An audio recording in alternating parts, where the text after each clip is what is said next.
కాపాడుకోవడానికి రా కదిలిరా అని పిలిపిస్తే మహానాడును తరపించే విధంగా ఈరోజు మీరందరూ వచ్చారంటే చాలా సంతోషం. ఈరోజు చూస్తా ఉంటే రాజమండ్రి రంకేసింది, రాజమహేంద్రవరం దద్దరెళ్ళింది. మీ ఉత్సాహం చూస్తా ఉంటే ఒక పక్క సముద్రం, సముద్రానికంటే ఎక్కువగా జన సముద్రం మన ముందరకు వచ్చింది. మీ ఉత్సాహం, మీ కసి చూసి చెప్తున్నాను, త్వరలో మంచి రోజులు వస్తాయి. తెలుగుదేశం జనసేన గెలుపును ఎవ్వరూ ఆపలేరు, ఎవరికి ఆసక్తి లేదు. ఈ రాజమహేంద్రవరం పేరు నేనే పెట్టాను. రాజమండ్రిని రాజమహేంద్రవరం పేరు పెట్టింది కూడా నేనే పెట్టాను. ఈరోజు ఈ యొక్క నగరానికి, ఈ ప్రాంతానికి ఒక విశిష్టమైన చరిత్ర ఉంది. ఇక్కడి నుంచి నన్నయ్య గారైతే భారతాన్ని అనువదించాడు. వీరేశలింగం గారు ఇక్కడి నుంచి సంస్కరణలు ప్రారంభించారు. ఎవరైతే ప్రకాశం పంతులు ఇక్కడే మున్సిపల్ చైర్మన్ గా పనిచేసి బ్రిటిష్ వాడికి గుండె చూపించి నీకు చేతనైతే కాల్చమని చెప్పిన ధైర్యశీలి ప్రకాశం పంతులు. అలాంటి మీ దగ్గరికి నేను వచ్చా. ఈరోజు నేను రా కదిలిరా పిలిపించాను. మీకందరికి అనిపించవచ్చు ఇది నా కోసరమో, పవన్ కళ్యాణ్ కోసరమో, తెలుగుదేశం కోసరమో, జనసేన కోసరం కాదు. ఈ రాష్ట్రాన్ని కాపాడుకోవాలి, భావితరాల భవిష్యత్తు కాపాడుకోవాలి. అందుకే నేను మిమ్మల్ని అందరిని అడుగుతున్నా, మేమందరం తప్పకుండా పోరాడతాం. విజయం మనదేని గట్టిగా చప్పట్లు కొట్టి హర్షాన్ని, ఆమోదాన్ని తెలియజేయండి.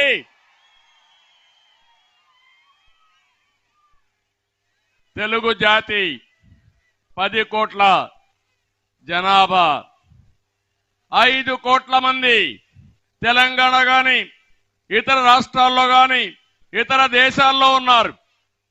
5 కోట్ల మంది మన రాష్ట్రంలో, ఆంధ్రప్రదేశ్ రాష్ట్రంలో ఉన్నారు. ఈ రోజు మీరు చూస్తే, ఆ రోజు నేను దూరదృష్టితో ఒక విజన్ ఇచ్చాను. హైదరాబాద్ ని అభివృద్ధి చేశాను. ఈ రోజు ప్రపంచ పటంలో పెట్టాం. ఈ రోజు మీరు చూస్తే తెలంగాణ రాష్ట్రం దేశంలోనే తలసరి ఆదాయంలో నెంబర్ 1 అంటే ఆ రోజు తెలుగుదేశం పార్టీ వేసిన ఫౌండేషన్ ని మీరందరూ అర్థం చేసుకోవాల్సిన అవసరం ఉంది. ఇంకో పక్కన మీ ఊర్లో మీరు చూడండి, 10 మంది 20 మంది, కొన్ని గ్రామాల్లో 100 మంది వేరే రాష్ట్రాలకు వెళ్ళారు, వేరే దేశాలకు వెళ్ళారు. ఆ రోజు నేను ఒక ఆయుధం వాళ్ళకి ఇచ్చా. ఆ ఆయుధమే ఐటీ. అక్కడ వాళ్ళకంటే ఎక్కువ డబ్బులు సంపాదిస్తారు. అవునా కాదా అని మిమ్మల్ని అడుగుతున్నా. ఎవరికైనా అనుమానం ఉంటే, వైఎస్ఆర్ కాంగ్రెస్ పేటీఎం బ్యాచ్ కి అనుమానం ఉంటే నేను చెప్పక్కర్లా, మీ ఊరికి వెళ్ళి అడగండి, లేకుంటే నీ కొడుకుని అడగండి, నీ కూతుర్ని అడగండి. వాళ్ళు కూడా నా బెనిఫిషరీసే, నా వల్ల బాగుపడిన వాళ్ళు. అవునా కాదా అని మిమ్మల్ని అడుగుతున్నా. అలాంటి రాష్ట్రం ఏంటి ఈరోజు, ఏంటి ఇబ్బందులు? ఒక విషయం నేను మిమ్మల్ని అందరూ చెప్తున్నా. నిన్న ఒక్కరోజు నేను చూశాను, ఒక సైకో పరిపాలన ఈరోజు రాష్ట్రంలో జరుగుతా ఉంది. ఒక మానసిక రోగి ఈ రాష్ట్రాన్ని పరిపాలిస్తున్నాడు. మొన్ననే విశాఖపట్నంలో మీటింగ్ పెట్టుకున్నారు. పెట్టుకోండి, విమర్శించండి, మాకు బాధ లేదు. నా ఫోటోని, పవన్ కళ్యాణ్ ఫోటోని, వేరే వాళ్ళందరూ ఫోటోలు 2-3 పెట్టి, వాళ్ళు అక్కడ చూస్తే బాక్సింగ్ బ్యాగ్స్ పెట్టి దాంతో కొడుతూ, కాళ్లతో బూట్ కాళ్ళతో తంతూ ఇష్టానుసారంగా చేశారంటే ఇది నాగరిక ప్రపంచం అనుమతిస్తుందా అని మిమ్మల్ని అడుగుతున్నా. ఇది న్యాయమా అని మిమ్మల్ని అడుగుతున్నా. నేను అడుగుతున్నా, ఇక్కడ పోలీసులు ఉన్నారు, నేను ఆ పని డయాస్ పైన పెట్టి జగన్మోహన్ రెడ్డి ఫోటోకు చేస్తే మీరు అనుమతిస్తారా అని పోలీసులు అడుగుతున్నా. చెప్పండి అయ్యా మీరు.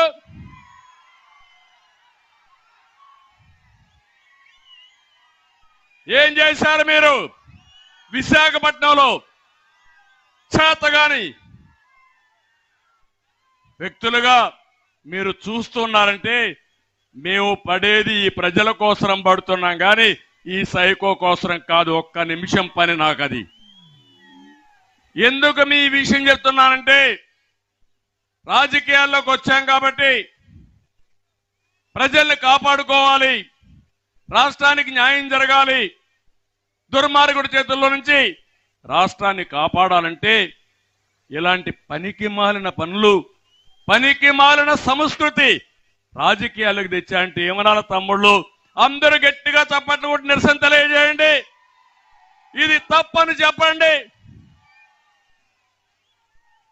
అది అయిన తర్వాత ఇంకొక బాధేస్తుంది. నిన్ననే మాచర్ల దుర్గారావు అనే ఒక కార్యకర్త, మత్స్య కార్మికుడు, అతన్ని విపరీతంగా మీరు చూస్తే పోలీసులు తీసుకుపోయి హెరాస్మెంట్ మొదలుపెట్టారు, కొట్టడం మొదలుపెట్టారు, పార్టీ మారమన్నారు. ఎస్ఐ ఎన్ని చెప్పినా ఏం లేదు. రిపీట్ కొడతా ఉంటే ఏం చేయాలనో దిక్కుది లేకుండా మళ్ళా పోతే కొడతారని భయంతో ఆత్మహత్య చేసుకుని చనిపోయాడు. మీరు అర్థం చేసుకున్నారా? మనం ఇలాంటి బలవంతపు మరణాలు ఎన్ని జరిగాయో లెక్కలేనన్ని మరణాలు జరిగాయి. ఒక ఉన్మాది పాలనలో, ఒక సైకో పాలనలో అందరం బాధితులమే. అవునా కాదా తమ్ముళ్ళో మీరే చెప్పండి. అంటే నీ దగ్గర అధికారం ఉందని ప్రభుత్వంలో ప్రజాధనాన్ని ఉపయోగించుకొని తప్పుడు కేసులు పెట్టి వేధిస్తావా నువ్వు? రోజు వస్తుంది. నేను ఒకటే చెప్తున్నా, ఇలాంటి వాళ్ళు చాలా మంది చూసినా కాల గర్భంలో కలిసిపోయారు. అదే జరుగుతుంది రేపు. ఆ దుర్గారావు గారు మరణానికి కారణమైన ఈ వైసీపీ నాయకుల్ని ఏమనాలి? జగన్మోహన్ రెడ్డి ఒక పెద్ద సైకో అయితే అక్కడ ఒక చిన్న సైకో ఎమ్మెల్యే ఉన్నాడు. వీళ్ళందరూ కలిసి అరాచకాలు క్రియేట్ చేస్తున్నారు. నిన్ననే నేను చూశాను అనంతపూర్లో ఎంత దారుణం అంటే ఒక మహిళ వితంతు, ఒక అబ్బాయి ఉన్నాడు. ఆవిడికి పెన్షన్ రావాలంటే అది అడగనైపోతే నటరాజ్ అనే ఒక వ్యక్తి, వైఎస్ఆర్ కాంగ్రెస్ నాయకుడు, మంత్రి అనుచరుడు, తన కోరిక తీర్చమన్నాడు.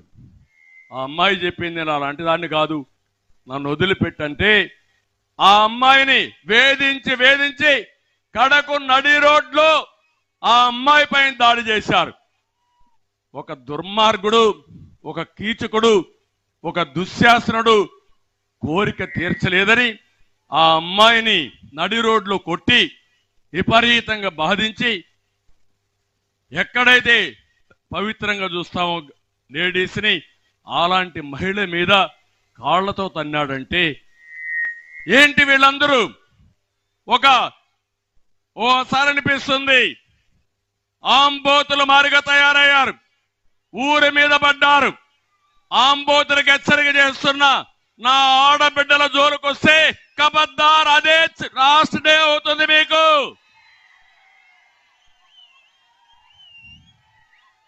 సిగ్గుందా ముఖ్యమంత్రిని అడుగుతున్నా?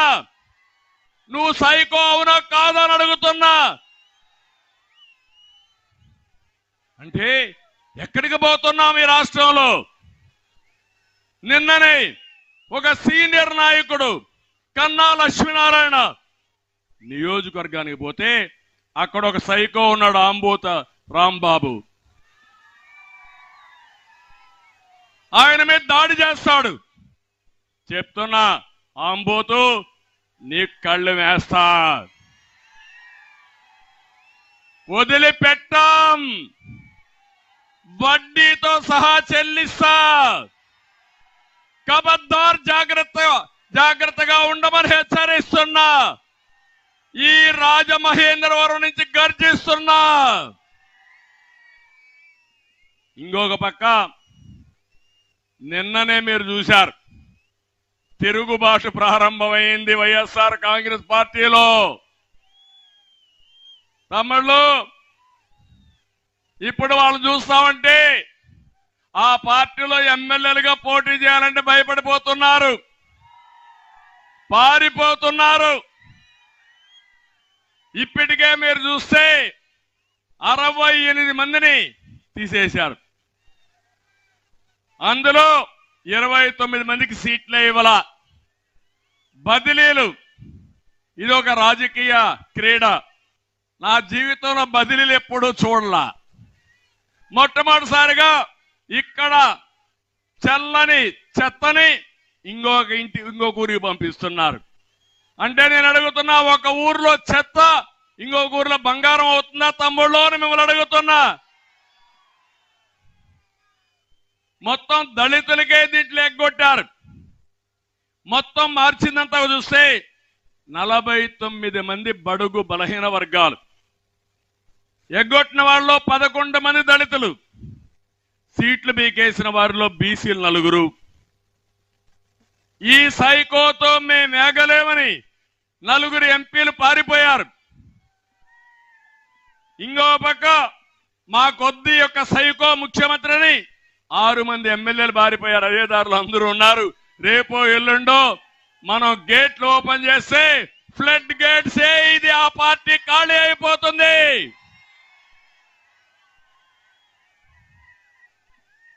ఇంకో పక్కన ఒక 2 ఎమ్మెల్సీలు కూడా రాజీనామా చేసేశారు.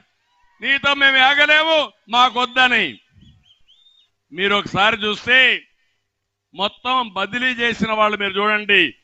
తానేటి వనిత ఎస్సీ, చెల్లబోయిన వేణుగోపాలు, చెల్లని వేణుగోపాలు బీసీ, జోగి రమేష్, విడతల రజని, ఆదిమూలం సురేష్, మేరుగ నాగార్జున, గుమ్మనూరు జయరాం, ఉషశ్రీ చరణ్, నారాయణ స్వామి, గుడివాడ అమర్నాథ్. 10 మంది మంత్రులు అవుట్ అయిపోయారు, అప్పుడే ఓడిపోయారు. Game is over. అవునా కాదా తమ్ముళ్ళు అని మిమ్మల్ని అడుగుతున్నా. గెలుపు మంది అవునా కాదా అని మిమ్మల్ని అడుగుతున్నా. ఎప్పుడైతే తెలుగుదేశం జనసేన పొత్తనంగానే ప్యాంట్లు తడిచిపోయినాయి, డైఫర్లు వేసుకొని తిరుగుతున్నారు ఇప్పుడు వీళ్ళు. రేపో ఎల్లుండో మీరు మీ పార్టీ వెంటిలేటర్ పైకి పోతారు భయపడిపోయి. ఆ రోజు ఎక్కువ రోజుల్లో లేదు. అవునా కాదా అని మిమ్మల్ని అడుగుతున్నా. తమ్ముళ్ళు, నిన్న ఒక ఎమ్మెల్యే అడిగాడు, ఈ ముఖ్యమంత్రిని సమాధానం చెప్పమంటున్నా. ఒక ఆయన సత్యవేడులో ఆదిమూలం ఒక ఎమ్మెల్యే, ఆయనకి ఏం చేశారంటే సీట్ ఇవ్వకుండా ఎంపీగా ఇచ్చారు. అతను నీతుండేవాడు కాబట్టి ఒక మాట అన్నాడు, నన్ను ఎంపీగా పంపించారు, దేనికి పంపించారో చెప్పమన్నాడు. కాదు, నీ మీద బాగాలేదు, అందువల్ల నిన్ను ఎంపీగా పంపిస్తామన్నారు. అంటే నా మీద బాగాలేదని ఎవరు చెప్పారు మీకు అన్నాడు. పక్కనే ఇక్కడే ఉన్నాడు పెద్ద పోటుగాడు, వస్తా ఉంటాడు ఒక ఆయన, మిథున్ రెడ్డి అని మీ దగ్గరికి. వాళ్ళ నాన్న అక్కడ ఒక దళితుడికి సీట్ ఇవ్వకుండా చేయడానికి కారకుడయ్యాడని సీఎం ముందరనే చెప్పాడు. చెప్పడం కాదు, ఒకే మాట అడిగాడు, నా నియోజకవర్గంలో 200 నుంచి 300 టిప్పర్లు మట్టిని చెన్నైకి పంపించి ఆ నెపం నా మీద పెట్టి నాకు సీటు ఇవ్వకుండా చేశాడు ఈ పెద్ద మనిషి అని చాలా స్పష్టంగా చెప్పాడు. అయినా న్యాయం జరగల. అందుకే నేను అన్నాడు, నాకు ఈ ఎంపీ వద్దు, మీ పోటీలో నేను పోటీ చేయను, మీ పోటీకి రామ్ రామ్ అని రాజీనామా చేసే పరిస్థితికి వచ్చాడు. నేను అడుగుతున్నా, ఆది మూలం పైన మీరు యాక్షన్ తీసుకున్నారు, మీరు సీట్ ఇవ్వలేదు. మీ పెద్దిరెడ్డి 200 నుంచి 300 టిప్పర్లు బట్టి మట్టి ఏ దొరికితే తినేశాడు. యాక్షన్ తీసుకునే ధైర్యం నీకుందా అని అడుగుతున్నా. పెద్దిరెడ్డికి ఒక న్యాయం, ఆది మూలానికి ఒక న్యాయమా అని మిమ్మల్ని అడుగుతున్నా. పెద్దిరెడ్డి ముఖ్యమంత్రికి వాటాదారుడు, భాగస్వామి, పాపం అమాయకుడు, ఎస్సీ షెడ్యూల్ కులం, అడిగేవాడు లేడు, తీసిపారేశాడు. ఇది న్యాయమాన మిమ్మల్ని అడుగుతున్నా. ఇలాంటి మీరు చూస్తే కొల్లలు జరిగే పరిస్థితికి వచ్చింది. ఇంకో పక్క నిన్నే నేను చూసా, కడపలో ఒక ఎమ్మెల్యే వెళ్ళాడు ముఖ్యమంత్రి దగ్గరికి. మాట్లాడుతూ ఉంటే సర్వే రిపోర్ట్లు వచ్చాయి, నీకు బాగాలేదు అన్నాడు. ఎవరు? ముఖ్యమంత్రి అన్నాడు. దానికి ఆ ఎమ్మెల్యే అన్నాడు, నాకు బాగలేదంటావేంటి, నేను 24 గంటలు ఊరిలో ఉన్నానంటే, కాదు కాదు సర్వే రిపోర్ట్ అన్నారు. ఏ సర్వే రిపోర్ట్ వచ్చిందో నాకు తెలియదు. నేను 24 గంటలు ప్రజలతోనే ఉన్నాను. నేను ఎక్కడ కూడా మర్డర్లు చేయలేదు, మర్డర్లు చేసిన వాళ్ళని సపోర్ట్ చేయలేదు. నీ ఇష్టం వచ్చింది చేసుకోమంటే ముఖ్యమంత్రి కోప్పడితే ఒకే మాట చెప్పాడు, హోల్సేల్ గా రాష్ట్రంలో అవినీతి జరుగుతా ఉందని దేశం అంతా చెప్పుకుంటా ఉంది, నువ్వు నా మీద మాట్లాడతావని చెప్పి బయట వచ్చాడు. తిరుగుబాటు వైఎస్ఆర్ కాంగ్రెస్ పార్టీ ఎమ్మెల్యేలో ప్రారంభమైంది. ఎన్నికల ముందే ఈ పార్టీ ఓడిపోతుంది, ఎన్నికలు అవుతానే ఖాళీ అయిపోతుంది. ఆ పార్టీ ఉండదు తమ్ముళ్ళు, గుర్తుపెట్టుకోండి. నేను అందుకే ఒక్క విషయం మిమ్మల్ని అడుగుతున్నా. ఈ రోజు నేను వచ్చింది మళ్ళా మాకు అధికారం కోసం కాదు, ఈ రాష్ట్రాన్ని కాపాడుకోవడానికి మీరందరూ ముందుకొస్తారా లేదా అని మిమ్మల్ని అడుగుతున్నా. నిన్న ఒక్కరోజే 4 సంఘటనలు మీరు చూశారు. ఒక ఆడబిడ్డకు రక్షణ లేదు. ఒక వ్యక్తి ప్రజాస్వామ్యంలో ఇష్టమైన పార్టీలో పనిచేయడానికి వీలు లేదు, బానిస జీవితాన్ని గడపాలి. ఒక ఎస్సీకి న్యాయం జరగదు. ఇంకొక పక్క ఒక అమ్మాయికి అరాచకంగా నడి రోడ్లో కోరిక తీర్చలేదని ఇష్టానుసారంగా చేసి అడిగే నాదుడు లేడు. రేపు ఇవన్నీ చూస్తే ఈ రాష్ట్రం ఏమవుతున్నది నా ఆవేదన, బాధ. అందుకే చెప్తున్నా, ఈ రాష్ట్రాన్ని కాపాడుకోవడానికి మన పిల్లల భవిష్యత్తు కోసం నేను వచ్చా. ఆశీర్వదిస్తామని గట్టిగా చప్పట్లు కొట్టి సమర్థించండి. అందుకే రా కదిలిరా పిలిపించాను. ఇది ఒక్కరి కార్యక్రమం కాదు, 5 కోట్ల మంది కార్యక్రమం. నిన్నే అంటున్నాడు స్టార్ క్యాంపెయినర్స్ ఎవరు లేరని, నీకెవ్వరు ఉండరు. 5 కోట్ల మంది కూడా ముక్త కంఠంతో సిద్ధంగా ఉన్నారు నిన్ను దించడానికని మరొక్కసారి ఈ సమావేశంలో హెచ్చరిస్తున్నా. తమ్ముళ్ళు, నేను అడుగుతున్న ఎక్కున్నారు చాలా మంది యువత, ఏం తమ్ముళ్ళు ఉద్యోగాలు వచ్చాయా? జాబ్ క్యాలెండర్ వచ్చిందా? డిఎస్సి పెట్టాడా? ఎవరికైనా ఉద్యోగం వచ్చిందా? ఆ రోజు ఏం చెప్పాడు? 5 ఏళ్ళు అయిపోయింది, ఇప్పటికి కూడా ఒక ఉద్యోగం ఇవ్వాలా? ఇచ్చాడా అని అడుగుతున్నా మిమ్మల్ని. కానీ ఉద్యోగం అడిగిన వాళ్ళకి గంజాయి ఇస్తున్నాడు. గంజాయి దొరకని ప్లేస్ ఏదైనా ఉందా అని మిమ్మల్ని అడుగుతున్నా. గంజాయి వల్ల మన పిల్లలు నాశనం అయిపోతారని ఆ రోజు మేము పోరాడాం. గట్టిగా పోరాడితే తెలుగుదేశం పార్టీ ఆఫీసు పైన దాడి చేశారు, నా ఇంటి పైన దాడి చేశారు.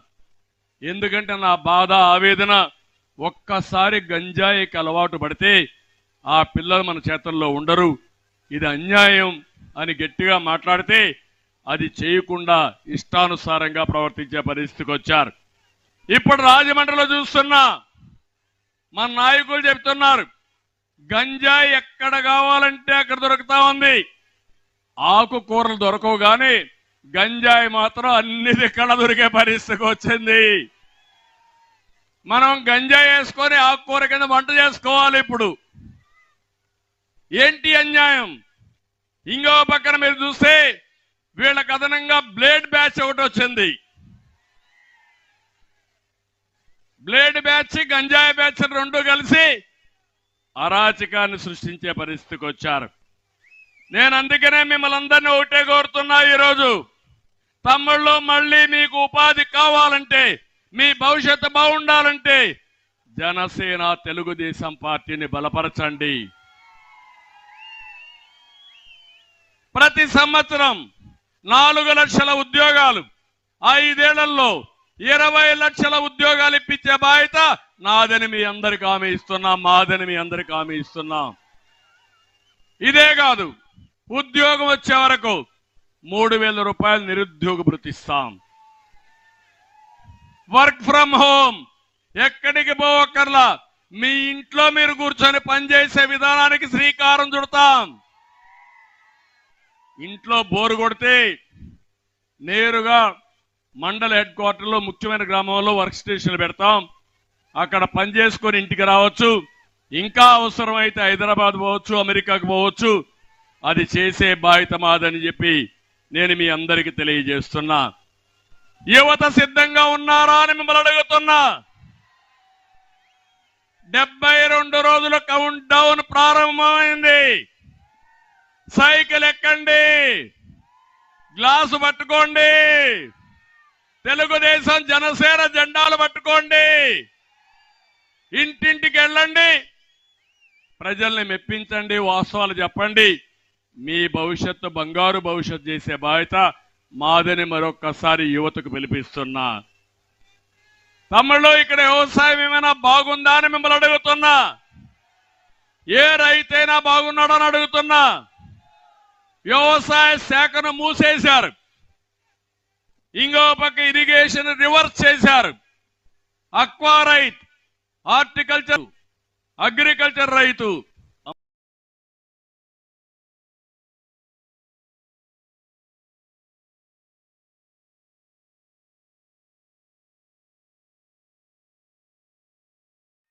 తెలుగుదేశం జనసేన జెండాలు పట్టుకోండి, ఇంటింటికి వెళ్ళండి, ప్రజల్ని మెప్పించండి, వాస్తవాలు చెప్పండి. మీ ప్యాడీ పండించాలి, వరిధాన్యం పండిస్తాం, కానీ తినే అలవాట్లు మారుతున్నాయి. దీనికి అనుగుణంగా మన పంటలు మార్చుకోవాలని ఆ రోజు నేను ఆలోచించాను. అందుకే మీరు ఈరోజు చూస్తే పామాయిల్ రాష్ట్రంలో ప్రవేశపెట్టింది మన నాయకుడు ఎన్టీ రామారావు గారు అనే విషయం మీరు గుర్తుపెట్టుకోవాలి. వాణిజ్య పంటలకు ఎక్కువ ప్రాధాన్యత ఇచ్చాం. ఒక పక్క అక్వా పెద్ద ఎత్తున సాగు చేశాం. రాయలసీమలో పండ్ల తోటలకు ప్రాధాన్యత ఇచ్చాం. ఈ దుర్మార్గుడు వచ్చి మొత్తం ముంచేసే పరిస్థితికి వచ్చాడు. వరి ధాన్యం కొనే నాదుడు లేడు. వర్షాలు పడతా ఉంటే గోతాలు ఇవ్వలేరు, సంచులు ఇవ్వలేరు, కానీ ఇష్టానుసారంగా మన మీద దాడులు చేసే పరిస్థితికి వచ్చారు. ఎక్కడ కూడా సబ్సిడీ రావడం లేదు, గిట్టుబాటు ధర లేదు. ఇలాంటి చూస్తే దేశంలోనే ఎక్కువ అప్పుండే రైతాంగం మన రాష్ట్రంలో ఉన్నారు. దేశంలో ఆత్మహత్యలు ఎక్కువ చేసుకున్న రాష్ట్రంలో మన రాష్ట్రం ఉంది. నేను ఒకటే హామీ ఇస్తున్నా మీ అందరికీ, మళ్ళీ మంచి రోజులు వస్తాయి. రైతు రాజ్యం వస్తుంది. రైతుకు న్యాయం చేసే బాధ్యత మాదని మరొక్కసారి రైతులందరికీ హామీ ఇస్తున్నా. దుర్మార్గుడు ఎంత ఇదంటే, పక్కనే పోలవరం ఈ రాష్ట్రానికి ఒక వరం. 72% పూర్తి చేశా. అలాంటి దాన్ని ఎత్తకపోయి గోదావరిలో కలిపేశాడు. డయాఫామ్ వాల్ పోయింది, కాఫర్ డ్యాములు పోయినాయి, గైక్ బండి పోయింది. ఎప్పుడవుతుందో తెలియదు, అగమ్య గోచరం. అదే తెలుగుదేశం పార్టీ అధికారం ఉండుంటే 2019లో సంవత్సరంలో అయ్యే పనిని సర్వనాశనం చేశాడు. ఇది చాలా బాధాకరం. ఇంకో పక్క రైతులందరికీ, ఇక్కడే ప్రజలకు కూడా చెప్తున్నా, ఏం తమ్ముళ్ళు కరెంటు ఛార్జీలు పెరిగాయా లేదా అని మిమ్మల్ని అడుగుతున్నా. పెరుగుతూనే ఉన్నాయా లేదని మిమ్మల్ని అడుగుతున్నా.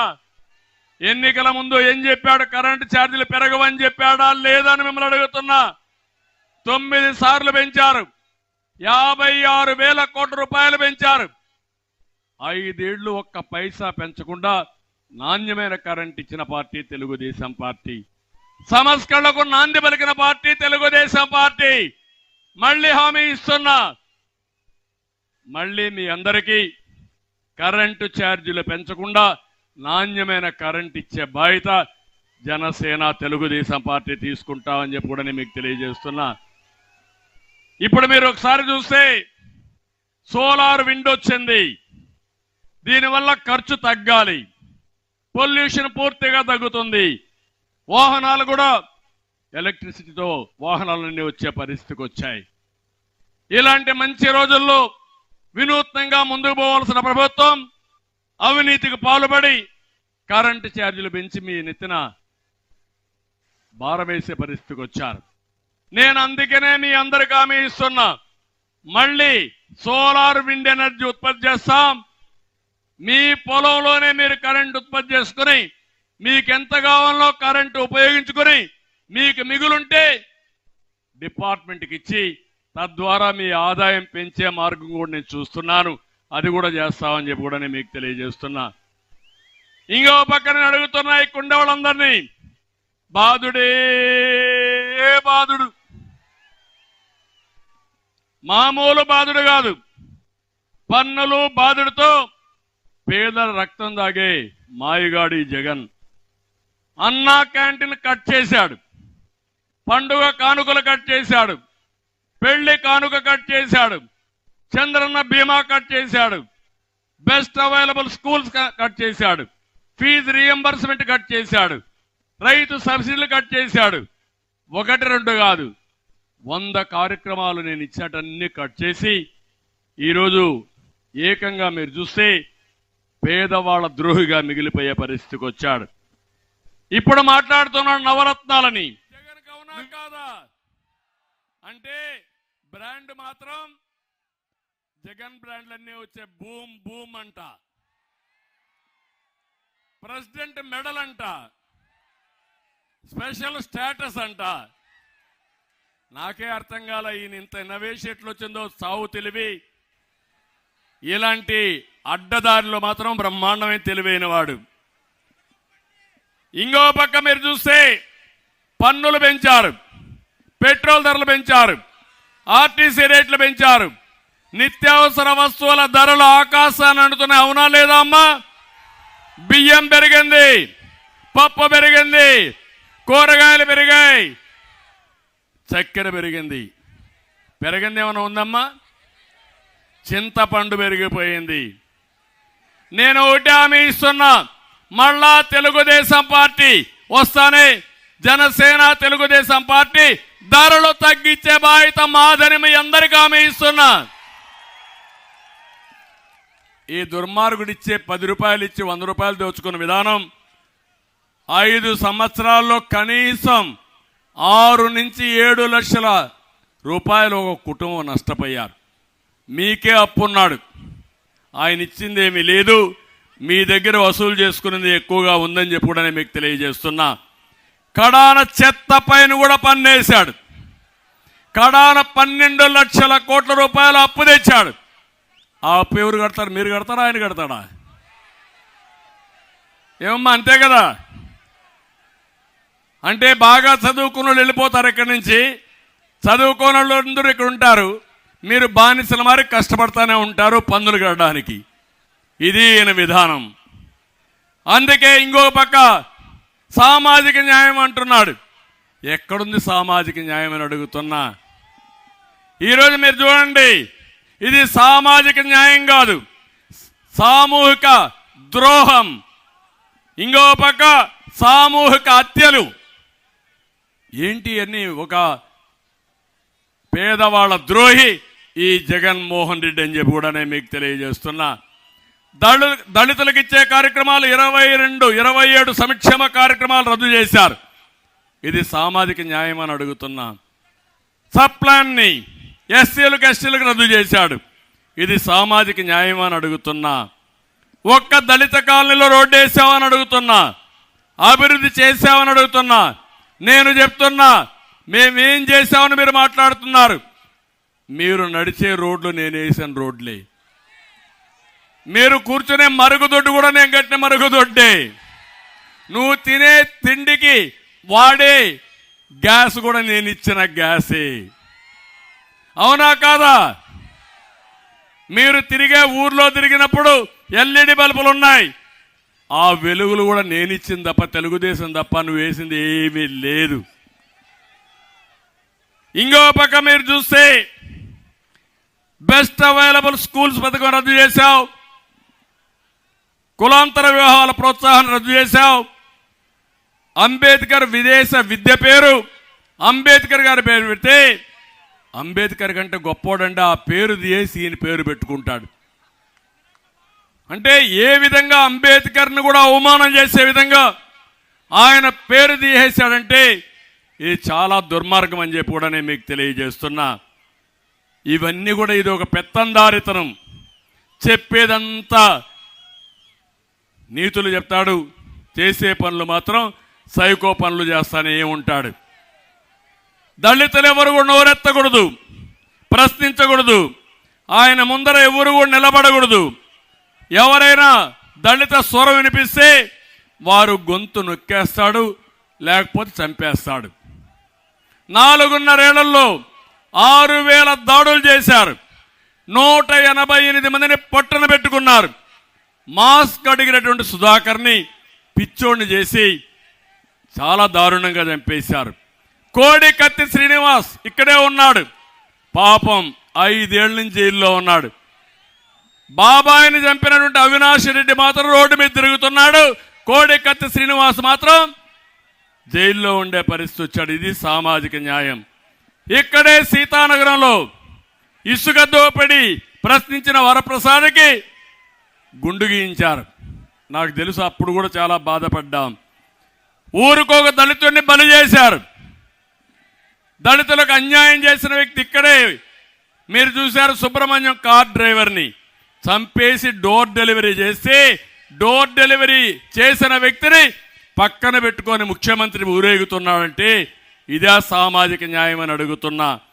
ఇలాంటివన్నీ జరిగే పరిస్థితి వచ్చింది. ఇంకో పక్క నేను ఒకటే మీ అందరికీ కోరుతున్నా, బీసీలు తెలుగుదేశం పార్టీకి వెన్నెముక, బీసీలకు రుణపడున్నాం, తప్పకుండా బీసీ రుణం తీర్చుకుంటాం, సప్లాన్ తెస్తాం, న్యాయం చేసే బాధ్యత తెలుగుదేశం పార్టీదని వెనుకబడిన వర్గాలందరికీ హామీ ఇస్తున్నా. అందుకే బీసీలకు రక్షణ చట్టం తీసుకొచ్చాం, చర్చలు కూడా చేస్తున్నాం. జనసేన తెలుగుదేశం ఇద్దరం కలిసి ఏ విధంగా న్యాయం చేయాలనో న్యాయం చేయడం కోసం తొందరలోనే ఒక ఎలక్షన్ మేనిఫెస్టో తెస్తాం. దీన్ని అమలు చేసే బాధ్యత మేము తీసుకుంటామని మేము చాలా స్పష్టంగా మీ అందరికీ హామీ ఇస్తున్నాను. ఇంకో పక్క ఈరోజు మీరు చూస్తే సామాజిక న్యాయం అని మాట్లాడే పెద్ద మనుషులు సామంత రాజులు పెట్టారు. పెద్దిరెడ్డి, సాయిరెడ్డి, సుబ్బారెడ్డి, సజ్జల రెడ్డి, వీళ్ళది పెత్తనం. కడమంతా కూడా బడుగు బలహీన వర్గాలు వీళ్ళకు ఊడిగం చేయాలి, కాళ్ళు మొక్కాలి. అది వీళ్ళ సామాజిక న్యాయం. ఈ బూటకాలొద్దు, వాస్తవాలకు రమ్మని కూడా హెచ్చరిస్తున్నా. అందుకే మీరందరూ కూడా సామాజిక న్యాయం గురించి మాట్లాడే అర్హత మీకు లేదని హెచ్చరిస్తున్నా. మేము భవిష్యత్ గ్యారంటీ ఒక కార్యక్రమం ఇచ్చాం. నా ఆడబిడ్డలందరికీ ఒకటి హామీ ఇస్తున్నా, ఆడబిడ్డలకు న్యాయం చేసిన పార్టీ గతంలో తెలుగుదేశం పార్టీ. అవునా కాదా? ఆడబిడ్డలు ఆలోచించండి. మొట్టమొదటిసారిగా రాజకీయాల్లో 8% రిజర్వేషన్లు పెట్టింది నందమూరి తారక రామారావు గారు. ఆ తర్వాత ఆస్తిలో సమాన హక్కు ఇచ్చింది ఎన్టీ రామారావు గారు. ఆ తర్వాత నేను వచ్చిన తర్వాత ఉద్యోగాల్లో, కాలేజీల్లో సీట్లలో 33% రిజర్వేషన్లు పెట్టాం. ఒకప్పుడు డౌరీ ఉండేది, ఇప్పుడు డౌరీ కూడా లేదు. బాగా చదువుకొని రివర్స్ డౌరీ ఇస్తున్నారు. ఆడపిల్లలకు డబ్బులు ఇచ్చి పెళ్లి చేసుకునే పరిస్థితికి వచ్చారంటే అది తెలుగుదేశం పార్టీ సాధించిన విజయం. డాక్రా సంఘాలు పెట్టాను, పొదుపు ఉద్యమం నేర్పించాను, మిమ్మల్ని అందరినీ నాయకులుగా తయారు చేశాం. ఇంట్లోనో వంటింటికో లేకపోతే ఇంటికే పరిమితమైన ఆడబిడ్డల్ని బయట వచ్చి స్వేచ్ఛగా ఆర్థిక విషయాలు, లావాదేవీల్లో భాగస్వాములు చేశామంటే అది తెలుగుదేశం పార్టీ మీకు ఇచ్చిన వరం అని చెప్పి నేను మీకు తెలియజేస్తున్నా. ఇప్పుడు నా ఆలోచన ఒకటి, ఆడబిడ్డల్ని కేంద్రంగా పెట్టుకుని పేదరిక నిర్మూలన చేయాలని, ఈ రాష్ట్రాన్ని అభివృద్ధి చేయాలని మహాశక్తి కార్యక్రమం తీసుకొచ్చాం. అందుకే ప్రతి ఒక్క ఆడబిడ్డకి 1500 రూపాయలు నెలకు మీ అకౌంట్లో వేసే బాధ్యత మేము తీసుకుంటామని మీ అందరికీ హామీ ఇస్తున్నా. రెండోది, ఏదైతే తల్లికి వందనం కింద ఎంతమంది పిల్లలుంటే అంతమందికి 15,000 రూపాయలు వేస్తామని కూడా మీ అందరికీ హామీ ఇస్తున్నా. ఇవి రెండు కాకుండా ధరలు పెరిగాయి. అందుకే నేనే దీపం పెట్టాం. ఈరోజు మళ్ళా మీకు హామీ ఇస్తున్నా, ప్రతి ఒక్క ఆడబిడ్డకి 3 సిలిండర్లు ఉచితంగా గ్యాస్ ఇచ్చే బాధ్యత తీసుకుంటామని హామీ ఇస్తున్నా. ఆర్టీసీ బస్సుల్లో ఉచిత ప్రయాణ సౌకర్యం ఏర్పాటు చేస్తాం. ఈ 4 చేసి మీ ద్వారా 15 రూపాయలు నేను ఇస్తే 15 రూపాయలని 100 రూపాయలు ఎట్టు చేయాలి, 1000 రూపాయలు ఎట్టు చేయాలి, 10,000 రూపాయలు ఎట్టు చేయాలి, మిమ్మల్ని ఆర్థికంగా వెసులుబాటు తేవడానికి ఏం చేయాలనో చేపించే బాధ్యత మేము తీసుకుంటాం.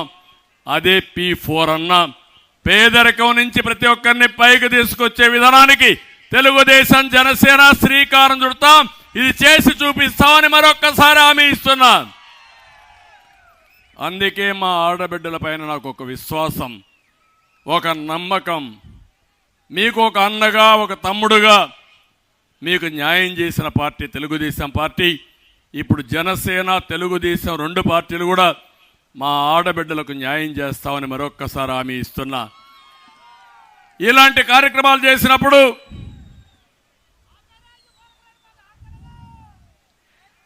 ఇప్పుడు ఇంకో పక్క చూస్తే ఈ ముఖ్యమంత్రి చెప్పేటన్ని ఒకటి, చేసే పనులు మాత్రం అన్ని పనికిరాని పనులు.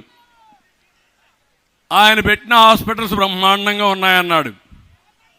రెండోది, ఆరోగ్యశ్రీ బ్రహ్మాండంగా జరుగుతుందన్నాడు. ఆరోగ్యశ్రీ జరుగుతా ఉందా అని మిమ్మల్ని అడుగుతున్నా. మీకు డబ్బులు ఎక్కడ ట్రీట్మెంట్ ఇస్తున్నారని మిమ్మల్ని అడుగుతున్నా. 1000 రూపాయల పైన అయితే అందరికీ ఆరోగ్యశ్రీ వర్తిస్తుందన్నాడు. వర్తిస్తా ఉందా అని మిమ్మల్ని అడుగుతున్నా. కానీ ఇప్పుడు 1000 కోట్ల రూపాయల బకాయిలు ఉన్నాయి. హాస్పిటల్స్ మొరాయించారు, మీ ఆరోగ్యశ్రీ మాకొద్దు, మీ పేషెంట్లు మాకొద్దంటే రౌడీల్ని పంపించి బెదిరిస్తున్నాడు. నేను ఒకటే చెప్తున్నా, ఏమీ భయపడద్దండి, మేము అండగా మీకుంటాం. ఈ పార్టీ పోయే పార్టీ. 95,000 కోట్ల రూపాయలు కాంట్రాక్టర్స్కి బిల్లు పెండింగ్ పెట్టి కాంట్రాక్టర్లు ఆత్మహత్యలు చేసుకుంటున్నారంటే ఇది ఎంత పనికిమాలిన ప్రభుత్వం మీరు ఒక్కసారి ఆలోచించుకోవాల్సిన అవసరం ఉంది. ఇంకొక పక్క మీరు జాగ్రత్తగా ఉండాలి. కొత్తగా మీరు చూస్తున్నారు, పట్టాదారు పాస్ పుస్తకం ఉంది కదా, మీ పట్టాదారు పాస్ పుస్తకం ఎవరిచ్చారా? భూమి మీ తాతో ముత్తాత ఇచ్చాడు. ఆ పట్టాదారు పాస్ బుక్ పైన ఎవరు ఫోటో ఉందో చూసుకున్నారా తల్లి? ఎవరు ఫోటో? జగన్ ఫోటో అవునా కాదా? సైకో ఫోటో అవునా కాదా? పాస్ బుక్ మీది, మీ తాత ముత్తాతలు ఇచ్చిన ఆస్తి, ఫోటో అయింది. అంటే మీ అమ్మ తరపున బంధువా, మీ నాన్న తరపున బంధువా? ఈ సైకో మీ ముఖం మీరు చూడాలని నిద్రలేస్తానే. ఇప్పుడు సర్వేలు చేయించారు. సర్వేలో కూడా సర్వే రాళ్ళు వేస్తున్నారు. ఆ సర్వే రాళ్ళలో కూడా మీ యొక్క ఫోటో, ఆయనే ఫోటో. ఎక్కడి నుంచో రాళ్ళు తీసుకొచ్చాడు. 4,000 కోట్ల రూపాయల అవినీతి. అంటే ఇంట్లో ఆయన ఫోటో చూడాలా, పొలం పోతే ఆయన ఫోటో చూడాలా, కడానం మీరు మరుగుదొడ్డుకు పోతే కూడా ఆయన ఫోటో చూడాలి. ఇప్పుడు ఇంకో పక్కన మీరు ఒకసారి చూస్తే చాలా దుర్మార్గంగా వీళ్ళు ఇష్ట ప్రకారం ప్రయత్నం చేస్తూ కొత్త భూరక్షణ చట్టం అని ఒక చట్టాన్ని తీసుకొస్తున్నాడు. ఇది భూరక్షణ కాదు, భూభక్షణ.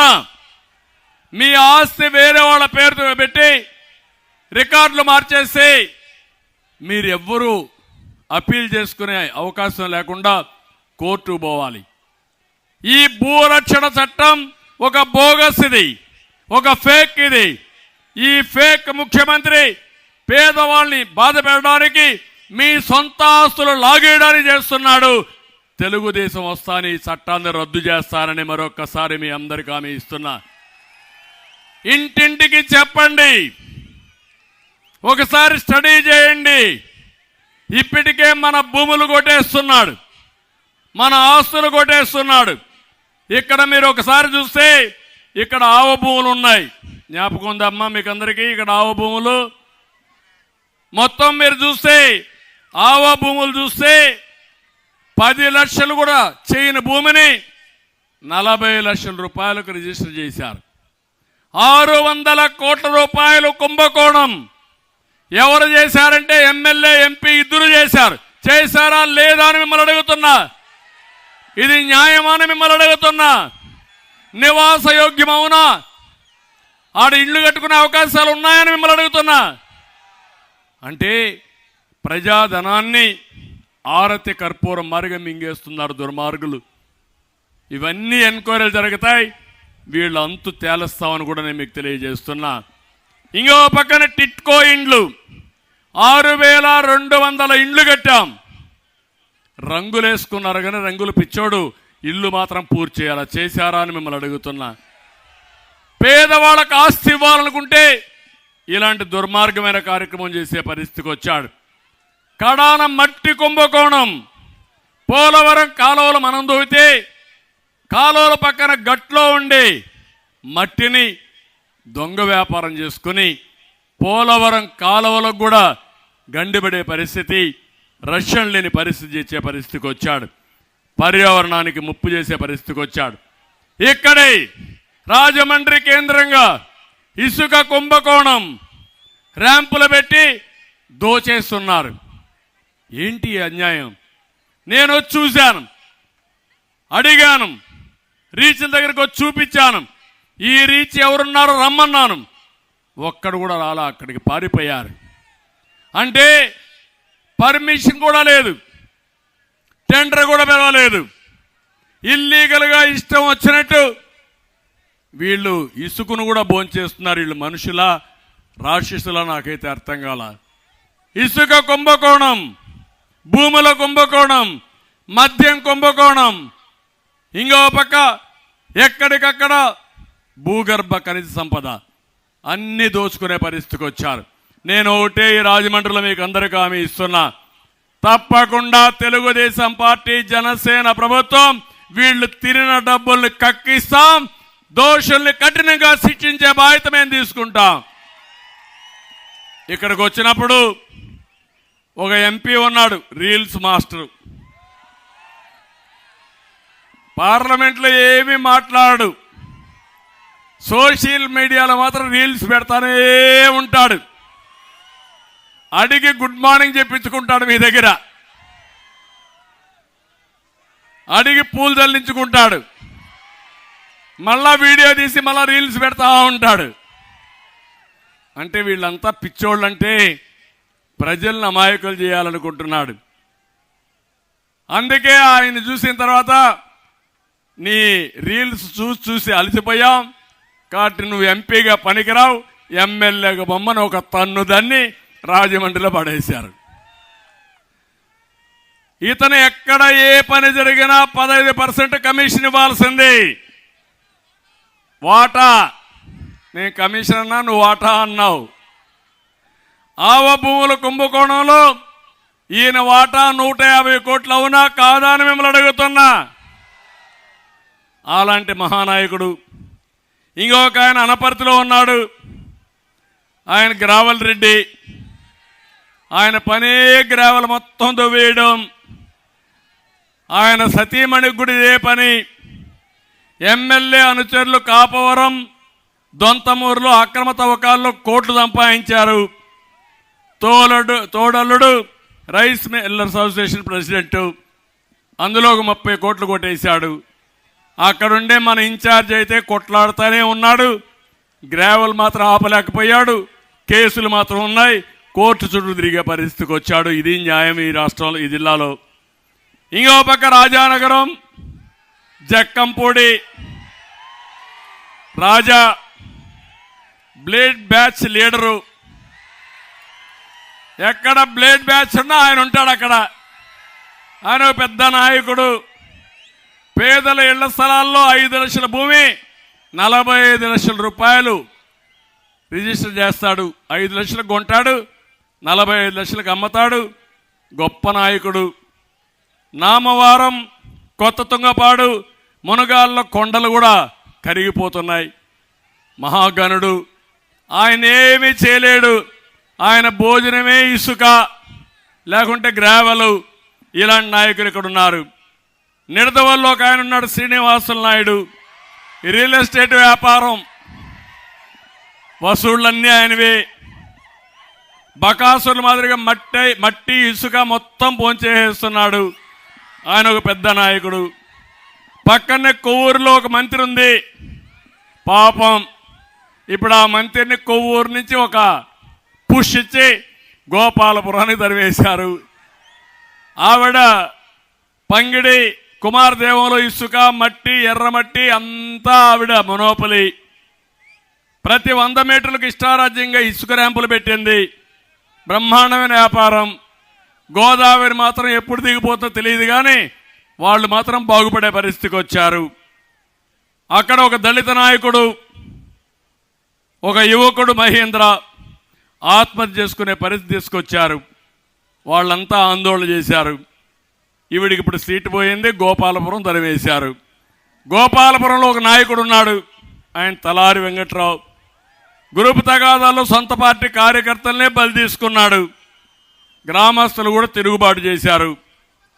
ఆయన చూస్తే ఇప్పుడు ఆయన సీటు కూడా పోయి ఇప్పుడు నేరుగా ఆయన కొవ్వూరుకి, ఈవిడ గోపాలపురానికి స్వాపింగ్ పెట్టారు. ఇక్కడ చెత్త అక్కడ బంగారం, అక్కడ చెత్త ఇక్కడ బంగారం. మీరు నమ్మాలి కదా. అదే కణికట్టు అంటారు. ఒకప్పుడు నేను చూసేవాడిని చిన్నప్పుడు. ఊర్లోకి వచ్చేవాడు, ఇప్పుడే చూస్తా ఉండంటాడు. గుడ్డు పొదిగిందంటాడు, పిల్ల వచ్చిందంటాడు, అదిగో ఎగిరిపోతాను చూడమంటాడు, నువ్వు కాదంటే చూడు అంటాడు. అదే కణికట్టు, అదే జరుగుతా ఉంది. జగన్మోహన్ రెడ్డి చేసే కణికట్టుని మనం ఆమోదించాల. నేను చెప్పా జగన్మాయ, మా తమ్ముడు చెప్తాడు జగన్మాయ అంటే వీళ్ళు ఏ విధంగా తయారయ్యారో ఆలోచించమని కోరుకుంటూ నేను ఒకటే మీకు చెప్తున్నా. ఈ గోదావరి తీరాన మనం ఉన్నాం. నేనే గోదావరి పుష్కరాలు పెట్టి ఈ రాజమండ్రిని బ్రహ్మాండమైన టూరిజం హబ్గా తయారు చేయాలనుకున్నాం. దానికి కట్టుబడి ఉన్నాం. తప్పకుండా మళ్ళీ చేస్తామని చెప్పి నేను మీకు హామీ ఇస్తున్నా. ధాన్యం రైతులు ఇక్కట్లు తొలగిస్తాం, అక్వా రైతులను ఆదుకుంటాం. రోడ్లన్నీ అధ్వానంగా అయిపోయినాయి. రోడ్డు మీదనే డెలివరీ అయ్యే పరిస్థితి వస్తూ ఉంది. నేను ఆ రోడ్లన్నీ బాగు చేసే బాధ్యత మేము తీసుకుంటాం. మళ్ళీ ఉచిత ఇసుక విధానం తీసుకొస్తాం. అందరికీ ఉపాధి ఇస్తాం. పంట కాలువల్ని ఆధునీకరణ చేస్తాం. అందుకే నేను అడుగుతున్నా, ఈరోజు యొక్క కలియుగ భస్మాసుడు ఉన్నాడు. మీరందరూ ఆ రోజు మీ నెత్తిన చేయబెడితే, బుగ్గలు చేయబెట్టి ఇది చేస్తే మీరందరూ ఐసైపి ఓట్లు వేసేశారు, వరం ఇచ్చారు. బోలా శంకరుడు మారిగా ఓట్లన్నీ మీరేసి వరం ఇచ్చి ఈరోజు కలియుగ భస్మాసురుని తయారు చేశారు. 5 ఏళ్లు ఈ భస్మాసురుడు ఎవరి తలపైన చేయబెడితే వాళ్ళు భస్మం అయిపోయే పరిస్థితికి వచ్చారు. నేను కూడా బాధితుడినే, అవునా కాదా అని మిమ్మల్ని అడుగుతున్నా. పవన్ కళ్యాణ్ కూడా బాధితుడే. వేదిక పైన అందరం బాధితులమే. వేదిక పైన మీరు బాధితులే. రాష్ట్రంలో 5 కోట్ల మంది బాధితులమే. 5 ఏళ్లు మనకి దారి దొరకలా. నిన్ననే మీరు చూస్తే మా జయదేవ లాంటి వ్యక్తి, బ్రహ్మాండంగా పోరాడిన వ్యక్తి, నాకు రాజకీయాలు వద్దు, కొంత సమయం విరామం కావాలని విశ్రాంతి తీసుకొచ్చే పరిస్థితి వచ్చాడంటే ఈ సైకో దెబ్బకి అందరూ పారిపోతున్నారు. అందుకే అడుగుతున్నా మళ్ళీ మిమ్మల్ని అందరినీ, ఈ రాష్ట్రాన్ని కాపాడుకుందామా లేదా అని మిమ్మల్ని అడుగుతున్నా. బానిస జీవితాలు కావాలన్నా, ప్రజాస్వామ్యం కావాలన్నా, మీ పిల్లల భవిష్యత్తు బాగుండాలన్నా లేదా? దీనికి ఒకే అవకాశం, అది 72 రోజుల్లో జరిగే ఎన్నికలు. మీ దగ్గర ఓటు ఉంది, వజ్రాయుధం. ఆ ఓటు ఉపయోగించండి, భస్మాసురుని అంతం చేయండి. సిద్ధమా అని మిమ్మల్ని అడుగుతున్నా. కలియుగ భస్మాసురుణ్ణి తుదముట్టిస్తామని గట్టిగా చప్పట్లు కొట్టి చెప్పండి. ఈ రోజు నుంచి స్వచ్ఛందంగా మీరు ముందుకు రావాలి. నా కోసరం కాదు, మా కోసరం కాదు, మన కోసరం, మన రాష్ట్రం కోసరం, మన పిల్లల భవిష్యత్తు కోసరం.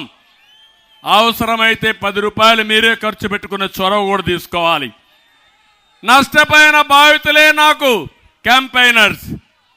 నష్టపోయిన ప్రతి ఒక్క వ్యక్తి మళ్ళీ నష్టపోకుండా, అధైర్యపడకుండా ముందుకు రమ్మని కోరుకుంటున్నా. సైకో పాలన పోవాలి. ఎవరిని వదిలిపెట్టాడు.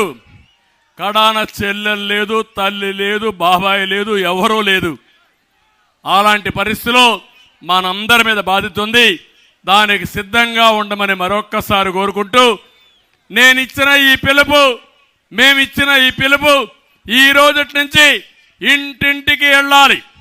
ప్రతి ఒక్క గుమ్మం తొక్కాలి, ప్రతి ఒక్క గుండె చప్పుడు చేయాలి.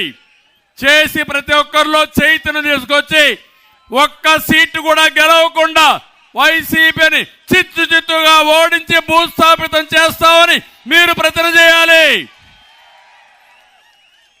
అది చేయండి. ఈ రాష్ట్రాన్ని బాగు చేసే బాధ్యత మేము తీసుకుంటానని చెప్పి తెలియజేసుకుంటూ, నేను అన్నదాతల సంక్షేమం కోసం అంటే కదిలి రాని గట్టిగా పిడికిలు బిగించి మీరు పిలిపివ్వాలి.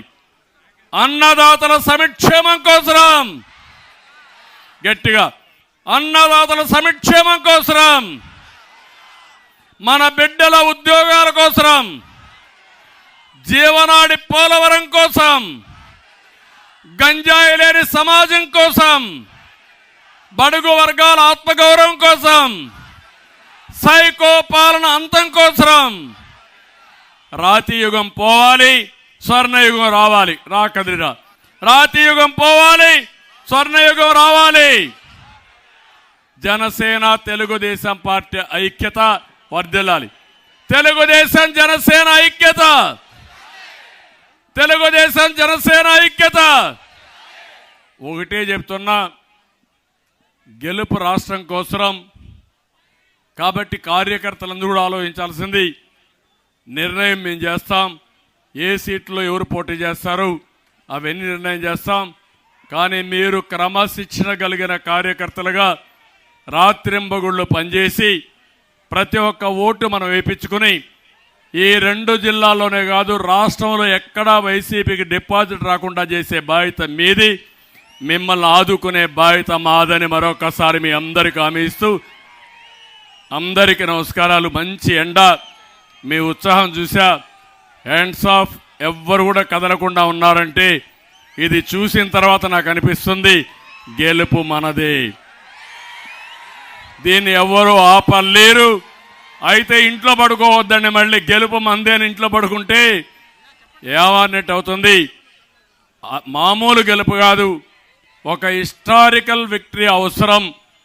ప్రజలేంటో చూపించాల్సిన బాధ్యత మన మీద ఉంది. దానికి సిద్ధంగా మనం కోరుకుంటూ అందరికీ నమస్కారాలు. జై Hind. It's about time to break it down. You ready?